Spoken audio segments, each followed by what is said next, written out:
Welcome into TWMP Daily on a big roast Monday. This evening, about 6, we'll have social hour. The roast of Cindy O'Loughlin's going to be a lot of fun. Jake Crozen, thanks so much for joining us. Oh, of course. And Erin Schrimpf, thank you so much for making the time. Yeah. We're going to have the roast of Cindy tonight. So first question. So here's the roasters lineup we have. We have the Speaker of the House, John Patterson. I'm going to tell a few jokes. We're going to honor a place called Safe Passages. It's a domestic violence intervention shelter in Moberly, Missouri. Good folks. Hope you'll join me in donating to them. It's a very good cause, and I think you'll. I think as you learn more about it tonight, I think it'll be a nice.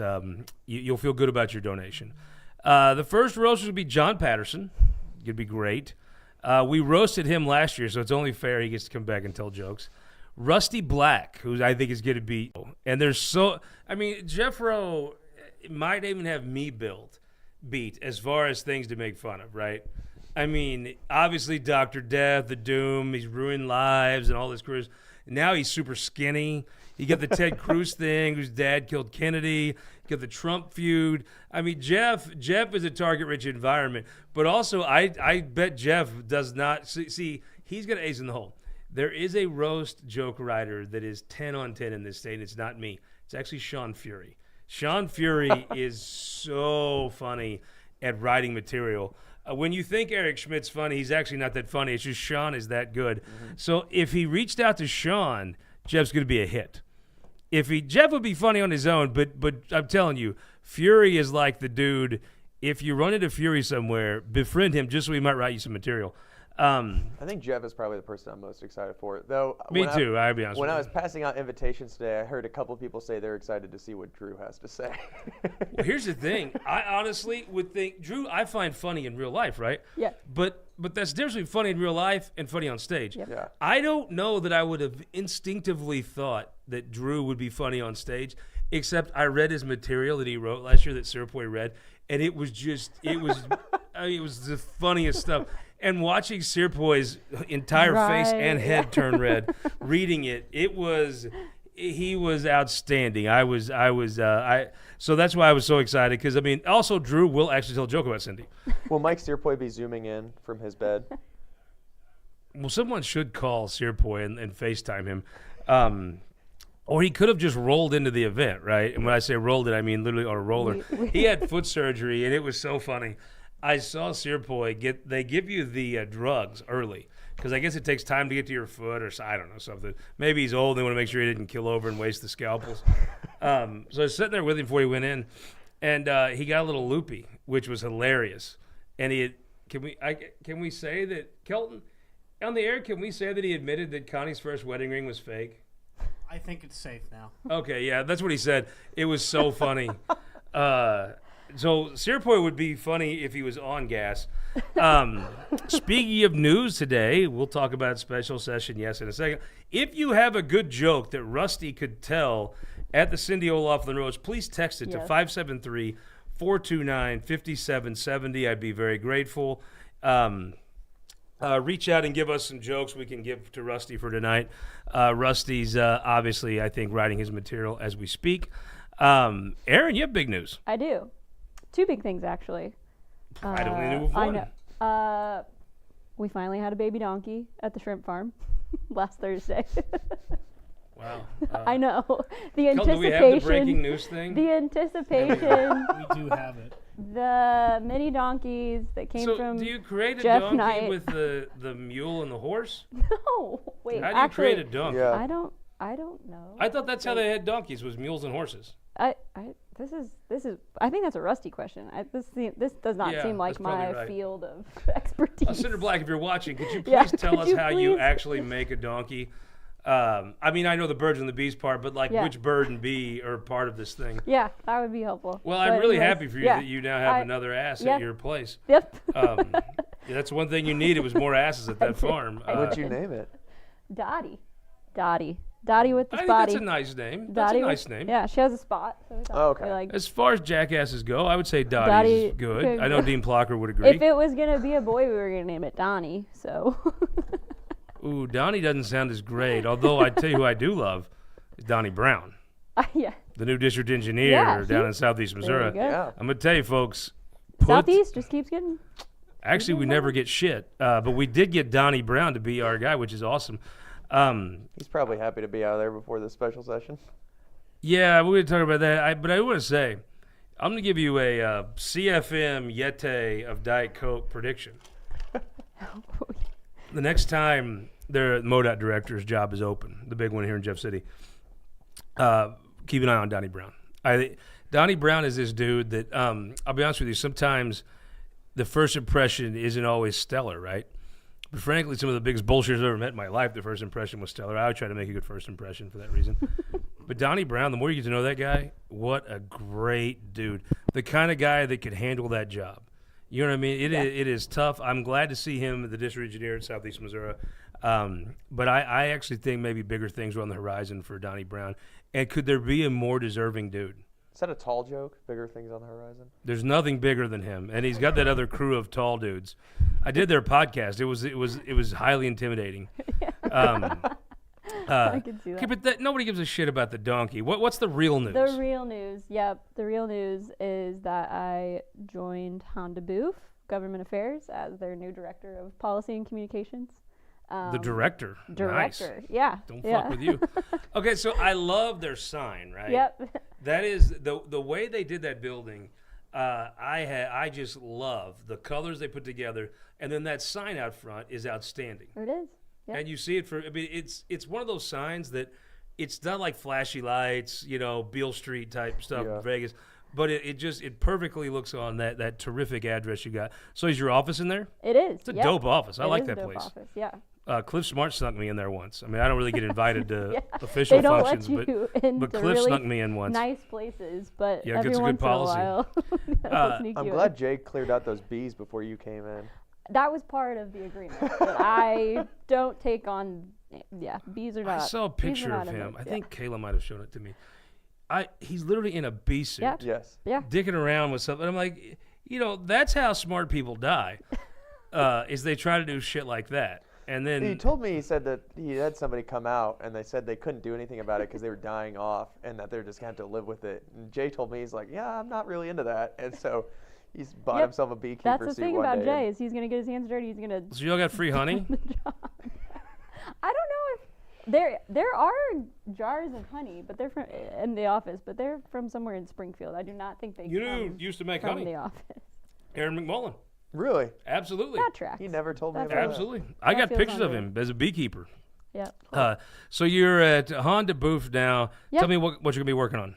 Yeah, I mean, one of the things that made the offer so exciting is that it's a really multi-dimensional firm. So not only do they have kind of your traditional lobbying, shoe leather lobbying on the grounds, boots on the grounds advocacy, but they also do a lot of regulatory work. They have clients in the procurement space. And so if I moved into a firm, I really wanted to go somewhere where I could build out a PR and communications practice and work with an existing clientele and add value to an existing clientele. And so it was just a really, That's awesome. the timing was right, the place was right, and so I'm excited. I'm excited for you. That's really cool.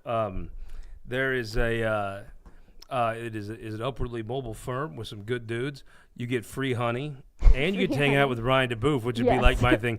I mean, is there a better dude than Ryan? Office mates with Ryan DeBoof, was a selling point. Yeah, I would Yeah. be. Yeah, I actually like it. Sounds like a fun place to. With you and Ryan in there, that actually sounds like a fun place to go. Yeah. I bet people just stop in to Yes, talk to you guys. This actually happens. I saw yeah. it firsthand today on Well, my first day. That Plus, they got people- the cool kind of bar set up, but it's Yeah. not. They walk a good line there, right? It's not totally a bar. It's kind of kitchen-ish, but it's bar-ish. bar. It's classy, Yeah. open kitchen style. Yeah. Yeah, that's what you call it. But no, hanging out with Ryan's got to be Yeah. like a real positive. No, like this actually happened today, where people stop in the office just to talk to Ryan. So I feel Yeah, like that makes total sense to me. Yeah. I'm with you. And So we're hosting some great, it's veto session week as well as special session week. But veto session week, so we have some veto session fundraisers there that are going to be Yeah, fun. the cool So fundraiser. it's like- turnaround rate is yeah, probably it's- crazy for it's that. gonna and be a just fun in week. case you're Yeah. wondering, if you want to come and bother Ryan and Erin in their office, Yes. you got to go around the corner and up the elevator. and that's how you get there. Their door should have like their actual logo on No, I it think they've saying got it where done to go. exactly like they want. But Yeah. if you want to find it, just go around the corner and up that elevator, and you'll find them there. If you find bees, you might have gone too far. Or you're in the right spot. I mean, all right. So October, what we had 29th, Missouri. When I always think of Jay, I think of Missouri State and Yeah. Ryan. Yeah. They're the biggest Missouri State folks. We got our Missouri State helmet here. Two things. I had dropped off a case of beer today as a gift. It has Missouri State sponsored Bud Light, Really? which I am all about. Which tomorrow on the midweek update you will see me drinking. And there's some other thing, some other kind of weird. I don't know, but it's Missouri State also. It might. I don't even know if that could be just water. But the Bud Light was definitely branded Missouri State, which I liked. Then October 29th, we are heading down to watch the game, the Missouri State football game. I think that's one of the first ones where, because they're in Conference USA now, so they play Wednesday night games on ESPN. So the entire nation will have cameras focused on Missouri State. Ryan was filling me in this morning. They just beat Marshall. Is that what just happened this past weekend? I don't watch football really.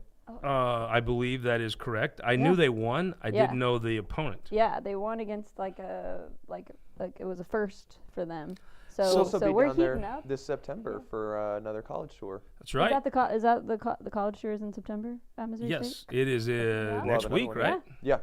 So we had a great time on the first of the college tour. You went to your alma mater? We went to the University of Central Missouri, David Pierce University. I interviewed President Best, and then the UCM guy himself took over on the panel. Who all did you have?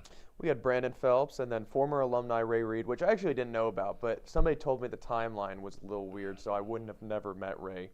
But then we also had student governor Hadley Oden, who I got to know very well during my time there, and then the mayor Bruce Euler, who was actually he was telling me all the stories about Dan Houks when he was a little baby. Yeah, I used to think Houks was a good politician. No, his family founded Warrensburg. There's actually a Houks Street in Warrensburg. Oh yeah. Yeah, he's not that great a politician when you figure his family founded the town. Mr. Warrensburg. I was with him a few weeks ago, floating on a river.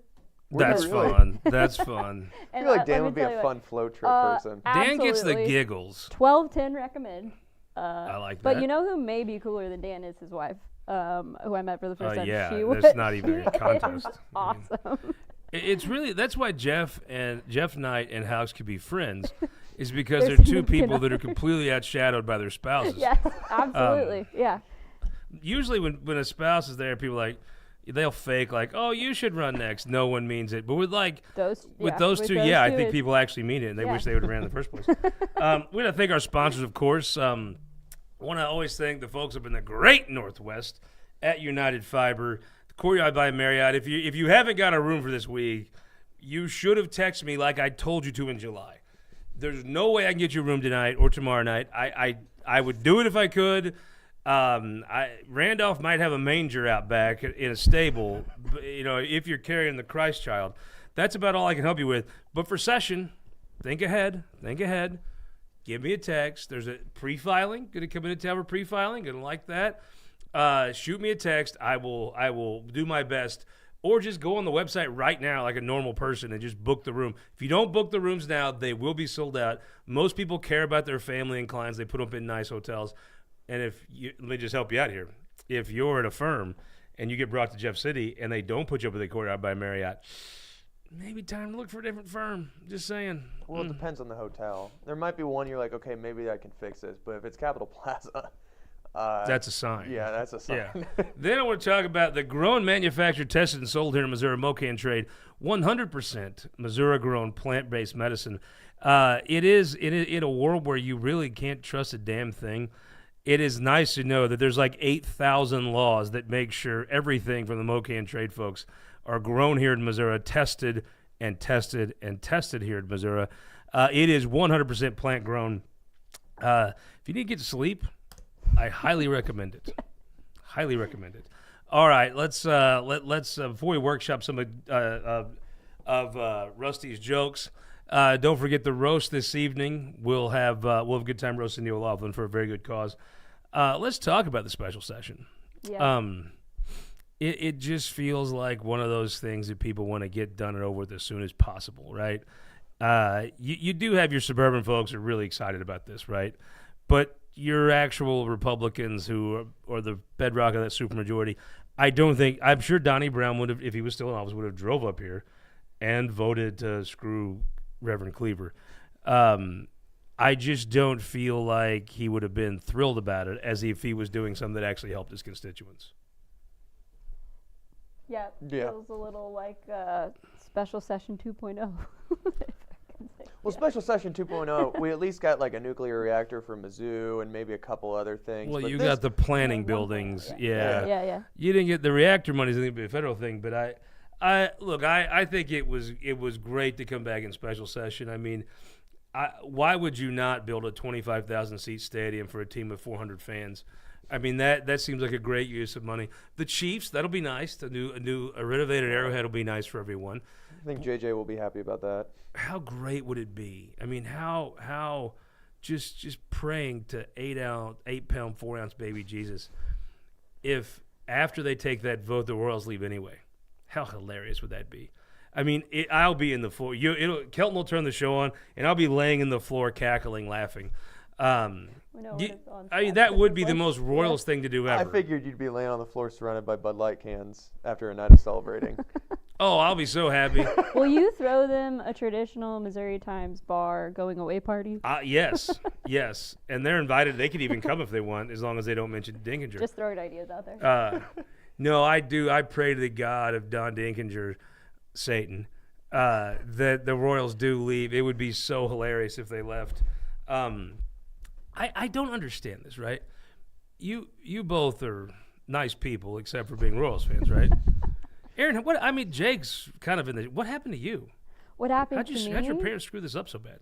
Debbie is such a nice lady. This is a great question. Debbie's not. For the record, she would want me to clear this up. She is not a Royals fan. Exactly. I actually knew that. She's not a Royals fan. She grew up Who in is? Central Missouri.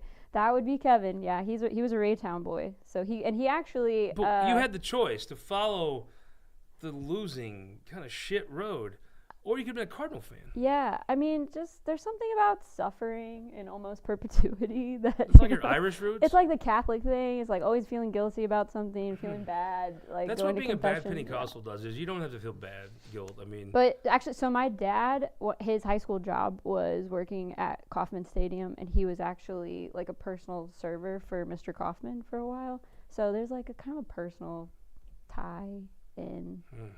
so like a slave. I don't think that's the word that I think they use worker, paid worker. I'd rather Paid. be a personal Indentured slave servant. to Mr. Kaufman Yeah, than a they- paid worker for John Sherman. I'll say that. They weren't that great under Kaufman. I don't know. I would get too far out of that. So here's my thing. Why don't they just go to Clay County? It just looks like the downtown. I've never seen one plan that looked like you could actually put a stadium on the little pieces of real estate they pulled together. Yeah. Why don't they just go downtown? Why don't they go down? You mean go Yeah. to Clay? Yeah, go to Clay County. I mean, they're not going downtown. So why don't you go to Clay County? Yeah, I mean, I think they should. I don't know what Jake thinks, but I mean, think it's a great spot. In terms of like looks, I guess the Legends region in Kansas is kind of nice, but I mean, Okay, from so how great is this? You have a team with like George Brett is a legend. I think Salvatore Perez is a legend. Yeah. Don Dinginger is one of their franchise legends. You have 3 legends, and you're going to a place called the Legends. You have 3. How are they going to change the name of the Legends?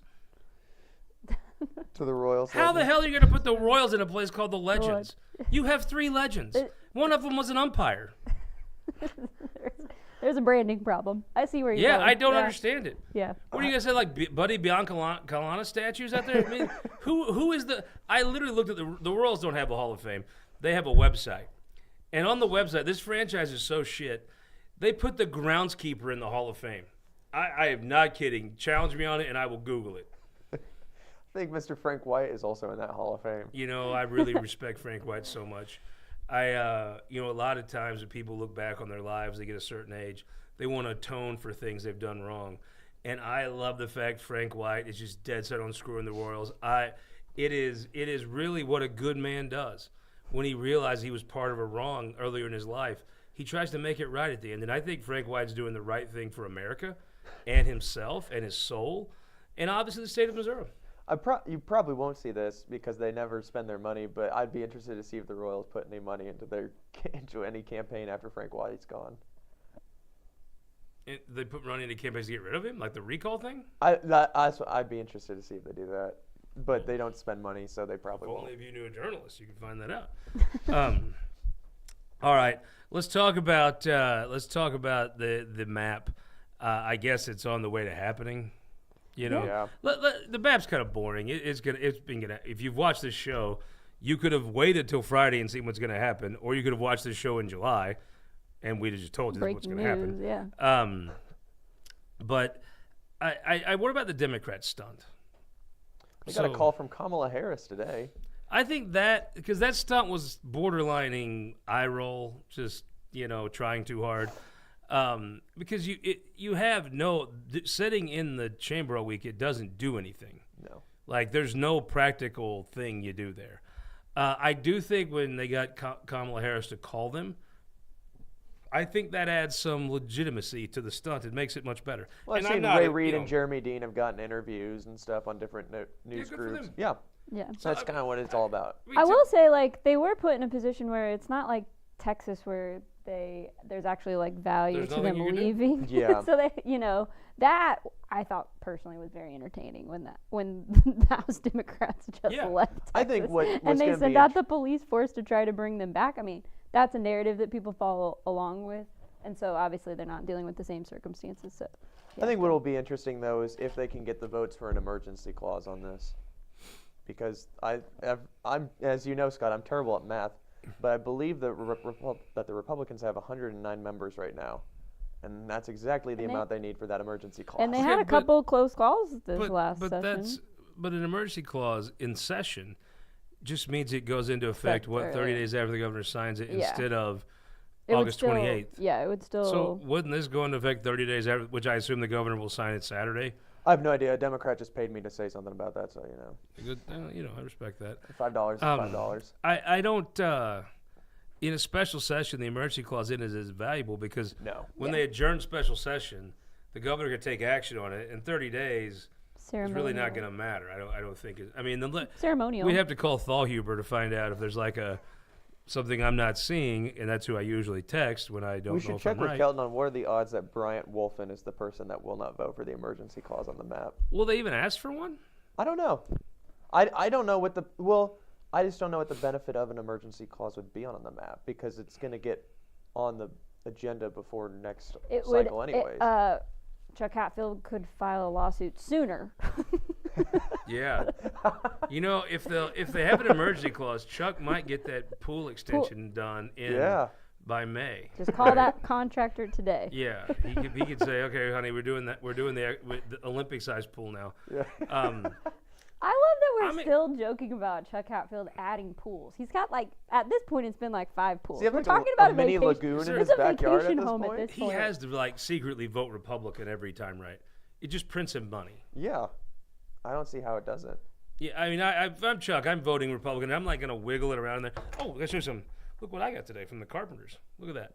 Oh. That is a new Carpenters Union pin. They're Local 32, and it's the birds. You guys wouldn't recognize that. That is a symbol of excellence, except for the last half decade.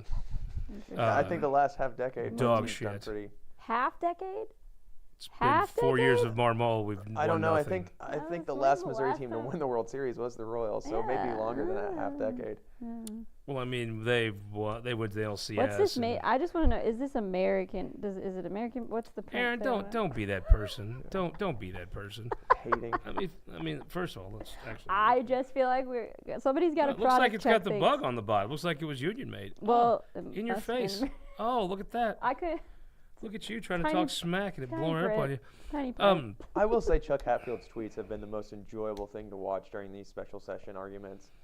He has some of the best one-liners. He absolutely does. He's a great dude. We can get him in here and see if he'll come in and talk about this. Yeah. But so I mean, to me, what I appreciate a good political stunt as much as anybody else, but it was a little bit like look at me, try hard. But then I think where they push through is number one. I think Democrats just want to see somebody trying to do something. Yeah. And I do think when you actually started the process more than most people, you're like, well, spending the night in there didn't do anything. It's kind of weird, right? But it actually maybe garnered some attention, which is, I guess, I mean, what do you do? Ashley Ani said in here last week, what do you do? I mean, I interviewed Cleaver. He basically said there's nothing you can do. I feel like if it wasn't Emmanuel Cleaver, it would not get as much national attention. I disagree. I Disagree? think, one, if they were going to redistrict out Cori Bush, everyone would feel good about it. Nobody would feel bad at all. I mean, she was an embarrassment to the state. I mean, I guess, Erin, I should preface this. I think socialists are embarrassing because their shit never works. They have to build walls to keep the people in because they want to get out of socialism because it never works. I mean, they also lost their police department too. I mean, it really shows it can't work in any way. It just socialism and then my favorite thing with socialists is, well, they haven't tried it right yet. I'm like, man, they've been trying it a long time not to get it right. I did find the one kind of part of this exercise over the weekend that was interesting was I was following Senator Shore on Facebook or Twitter, both, and he was complaining about how they were fundraising from the floor, and I'm like, wow, how the tables have turned, because I feel like that's just something like that, like anytime you're like, you know, trying to like it just felt odd to me, like the tables had turned a little bit, because it's usually like the Democrats who are whining about something like that. Not that he was whining. Look, but, I think they shouldn't have put that link on there. I think it was a little too cute by half. I'll be honest with you, the whole thing to me was a little bit try-hardish until I think it really got validated by the former vice president calling in and offering support.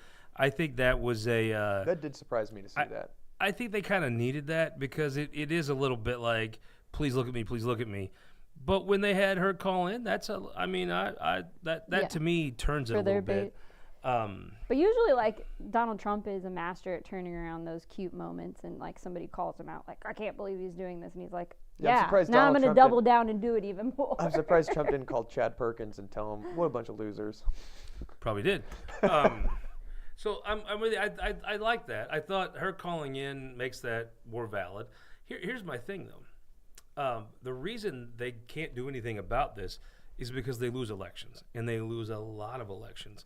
And it's normally, I mean, you could have the economy could be bad under Trump, or things could be going wrong, but Democrats find issues that just, I don't want to say they're right or they're wrong on the issues. That's really not for me. 80% of the people of this state don't think you should have a 17-year-old boy out there throwing elbows against little girls on a basketball court. They just don't. And I get it. It's complicated. It's nuanced to some people. And my heart goes out to people that are in that situation. The fact is, this state's not there. Defund the police. 90% of the people are against that. Democrats find these issues, and until you can avoid these huge woke problems, DEI, your dad being a Raytown guy, ain't nobody in Raytown likes DEI. Let's be honest. And so I feel like maybe some of the people that are sleeping in the Capitol this weekend, you know, when it comes time to recruit candidates and run elections, are you going to step away from that? Because if you don't make distance between that stuff and yourself, the rest of this is just window dressing. And abortion was one of the few topics they actually won on, but I think that's more down to the fact that the Republican Party was so split on the internal fighting between. The Republican Party was very extreme on abortion, and I think it caught up to them. But I'm with you. There's just a. Have you ever seen the Democratic Party on a national level, on a micro and macro level, ever this lost? Because in my lifetime, even with the Tea Party, even with Reagan, like George Bush. Probably. I mean, I wasn't alive, but I mean, well, I was not alive, but I would say historically, Reagan seemed like the point where kinda Democrats. But like soft Obama on. midterms, but then Obama wins re-election. Like, I just haven't seen like I've seen the Democrats message soft on foreign really. policy before, and I think that hurt them. I've seen, and I think they had to look. I think every political party, Donald Trump, you got to quit messing. If you're a Democrat, stop. You can't beat Trump. Trump, number one, you actually can't beat him because he can't run again. Actually, Joe Biden did beat him. But now you can't beat him. But did he? I think there's. I was not expecting the Democrat to go to there. That's not. Would Biden have known Just if he trying to beat be a him or good not? I pundit, mean, guys. Biden might not even been Just listening. I think Trying to be a Erin good was the one pundit. that told him he won. Mr. President, you won. I'll bet today if you told him he was president, he'd be shocked to hear it. So I don't know. I think that it's not enough to get attention, and you've got to do what Ashley-Ani's done. Have a great fundraising quarter. That's real. That is actually a real thing what that she's could done manifest. for the House Democrat, And rebuilding the House the Democrats campaign don't coffers. have the kind of structure the Republicans have in the state. She's just a fundraising machine. That's like a testament to Ashley-Ani's ability to fundraise. And I think it's also a testament to Crystal Quaid's ability. Yep. Crystal Quaid inherited nothing. Yeah. And she gave Ashley-Ani something much better than what Crystal inherited. But I think what Ashley's doing is real. I think you're going to have to see, are these members going to go out there and raise money and give to the coffers? Are they going to be ones that say, look, we probably, instead of losing but feeling good about ourselves, should maybe try to win something and recruit candidates and run on issues that actually matter? And I think you're going to have to actually go a little further. I think you're going to have to actually push back on some of your own party, which is a very tough thing to do. I think they're going to have to push back on some of this national woke agenda. Which is hard. I do not envy them. That is a tough situation to be in, because my assumption is on the core level, a lot of Democrats in the legislature believe in some of those things, but you've not sold the public, and I don't think you're going to. And until you either move on from that, or you separate yourself from that woke agenda, I just don't know how you compete in Missouri. Yeah, I think their legislative strategy for a few years, I think this was smart, was to let the Republican supermajority eat itself in the Bill Eigel days. Like, let everything die. The Democrats need another Bill Eigel. No, I don't. They let everything die, and now we've reached a tipping point where that strategy, I don't think, is as effective. You have a governor that's popular that came in with an agenda that he's using his power to get some Democrats have voted for. that like to get things done, and so now that strategy can't work anymore, and so they're actually gonna have to look at candidate like you're talking, like you have to actually win back real power. I think they just continue to not look towards the best Democrat that the state has ever produced, and that being Harry Truman, who was quite literally where most Republicans. Literally a Kansas City machine politician. Yes, but I mean, policy-wise, Harry Truman knew how to talk to rural folks, and that's an issue that the Democrats continue to fail. I don't even think. I think rural folks are so far beyond would even listen, but I do think there's a lot of cul-de-sacs. One of the best things I do, and Jake, I am so excited to see you out next summer. I go to these districts and I walk doors with folks, and I walk doors with Ashley-Ani's district in the Northland. I'm going to tell you, it reminds me a whole lot of Eureka. It reminds me a whole lot of Sunset Hills. Yeah, I lived in her district when we lived up in near Parkville. These are people, I think, that when she knocked on their door, I think, number one, they thought it was nice that an elected official came to their door. I think Ashley-Ani is a very pleasant person to meet. I think that even the Republicans who were vocally Republican, it's very hard to be angry at her because she's an impressive person who's very nice, presents herself very accommodatingly, but those folks, they could and proven the precincts we were in do vote Republican and Democrat. You're gonna have to get more Ashley-Ani's, which is not easy, right? She's a very talented politician. If you could recruit 163 of those, problem solved. Yeah. But that's not real. But I do think you're going to have leaders in the Missouri Democratic Party like her have to be able to say we have to not only not espouse these policies that nobody in name your swing suburban precinct is for, we have to probably distance ourselves a little from that. And that may have fundraising ramifications. So it is a very tough spot the Democrats are in. I think it comes back to this one thing I watched. When the Republicans were in the minority, you had to have Missouri to have a majority in the U.S. Senate, to elect a president, and even when they had no hope of taking Congress, if you were going to take Congress, you have to pick up a seat or two in Missouri. So nationally, there was money that came to Missouri for the state party and their functions, updating lists, keeping staff around.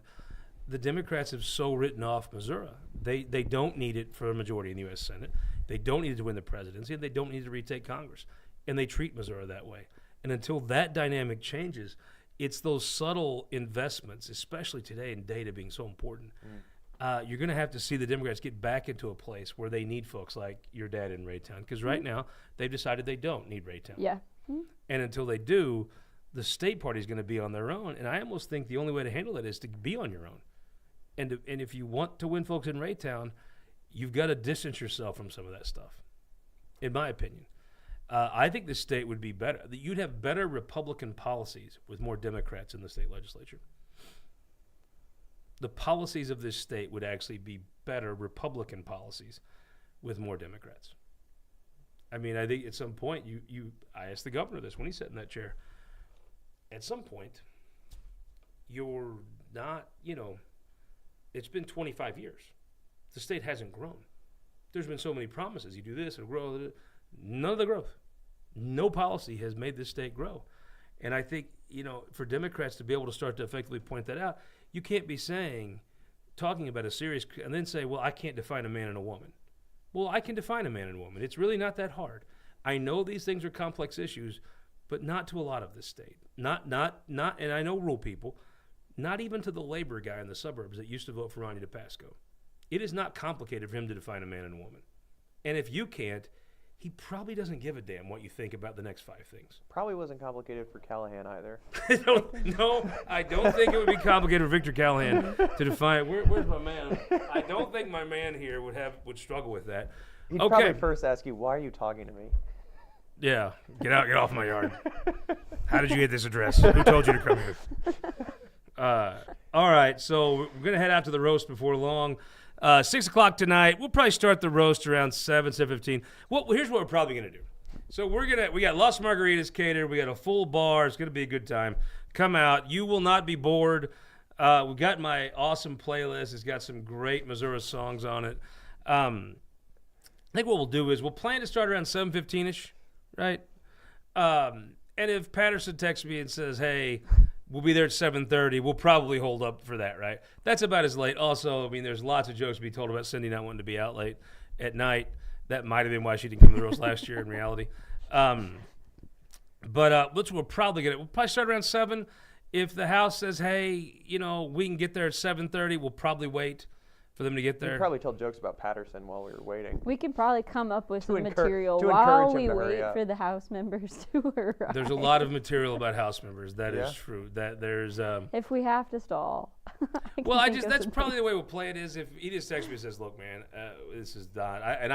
I be honest, I have not kept up with what's happening on the House floor today. They may be rolling through legislation quickly. I really don't know. Maybe we'll get a take here. Well, we might. No. This is me responding to a text live. Live update. To a member who's telling me their plan. Thank you. House people have plans. I thought it was just kind of a go in and vote. The sort of House thing. floor debate must be stimulating if they're texting Yeah. Scott and watching the show. Well, on the floor. Here's the thing. You take a Doyle Justice. I have no idea how Doyle Justice thinks about this. I've never talked to him. I do think Doyle Justice is like a top flight human being Yes. and a person I respect and look up to a great deal. I have no clue what he thinks about redistricting. In no clue. My assumption is he did not run for office to worry about the Kansas City congressional seat. My assumption is Doyle probably believes in what he's doing. I honestly do think they don't have to feel that bad after what Illinois has done, but I don't think anybody's stoked about this. And You're I think absolutely right. They didn't run to worry about Kansas City stuff. They ran to be aldermen of St. Louis. they all ran to be a St. Louis alderman. Every single one of the Republicans ran for that.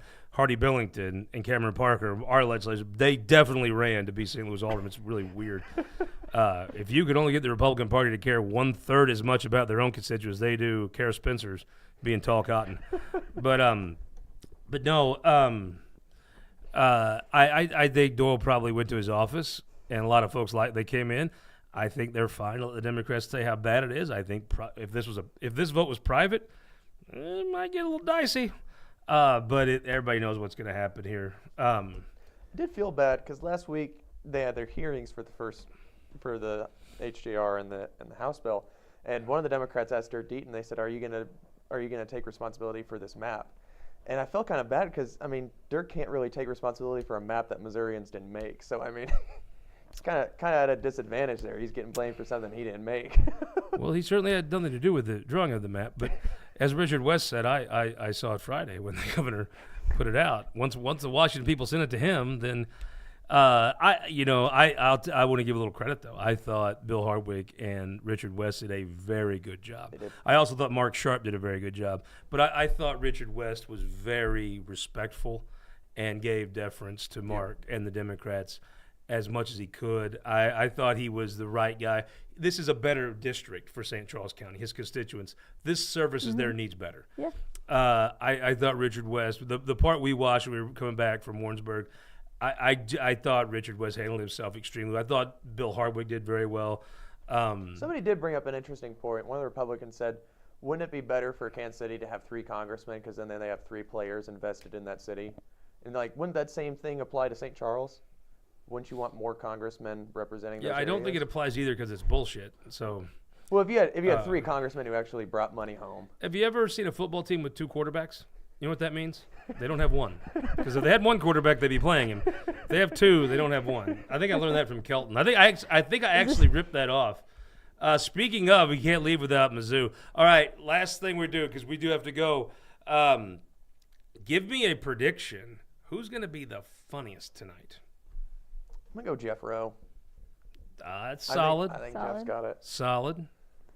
I'm going to be looking Does- because I think I can spot Sean Fury material. I don't know if I can or not. I'm going to try. If he walks up there and is 10 on 10, I'm going to think Fury. There's going to be on the back of his paper, it's going to be written by Sean Fury or something like that. I'm going to be looking for Fury because Fury is funny.